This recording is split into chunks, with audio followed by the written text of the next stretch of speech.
کریم پور ایک چھوٹا سا گاؤں تھا جہاں زیادہ تر لوگ کسان تھے۔ انہی میں ایک عورت رہتی تھی جس کا نام رخسانہ بی بی تھا۔ وہ ایک بیوہ تھی اور اس کا اکلوتا بیٹا حسن ہی اس کی دنیا تھا۔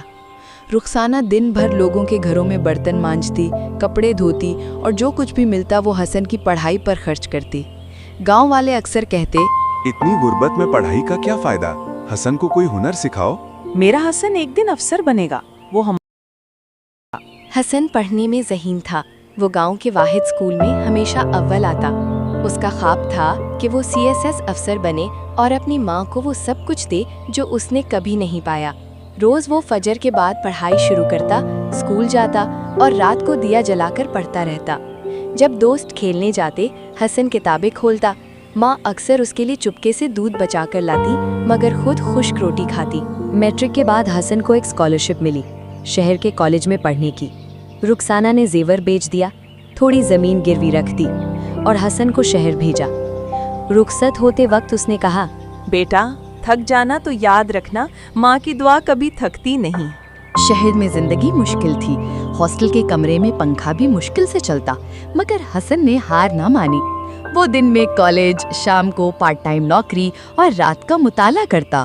پہلا امتحان حسن فیل ہو گیا۔ اس کا دل ٹوٹ گیا۔ کئی دن اس نے ماں کو خط نہیں لکھا۔ جب خط لکھا تو بس اتنا، امی آپ کا حسن ناکام ہو گیا ہے۔ بیٹا جو ہار مان لے وہ ناکام ہوتا ہے، تم نہیں۔ تم میرا فخر ہو، کوشش جاری رکھو۔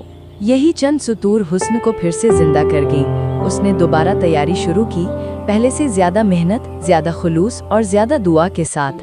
2 سال بعد گاؤں کے چوک میں لاؤڈ سپیکر پر اعلان ہوا، کریم پور کے حسن علی نے CSS امتحان پاس کر لیا ہے، وہ اس سال کے ٹاپر میں شامل ہے۔ رخسانہ بی بی زمین پر سجدے میں گر پڑی۔ گاؤں والے جو کبھی مذاق اڑاتے تھے اب پھولوں کے ہار لے کر ان کے دروازے پر کھڑے تھے۔ چند دنوں بعد حسن اپنی ماں کو لینے آیا، کار میں، افسر کی وردی میں، سینے پر بیج چمکتا تھا۔ ماں کی آنکھوں میں آنسو تھے مگر چہرے پر سکون۔ میں نے کہا تھا نا میرا بیٹا افسر بنے گا۔ رخسانہ اب وہی مکان میں رہتی تھی لیکن وہ کچا مکان اب پکا بنگلہ بن چکا تھا۔ حسن نے گاؤں میں ایک اسکول قائم کیا جہاں غریب بچوں کو مفت تعلیم ملتی تھی۔ دروازے پر ایک تختی لگی تھی، رخسانہ ماں اسکول، جہاں خواب سچ ہوتے ہیں۔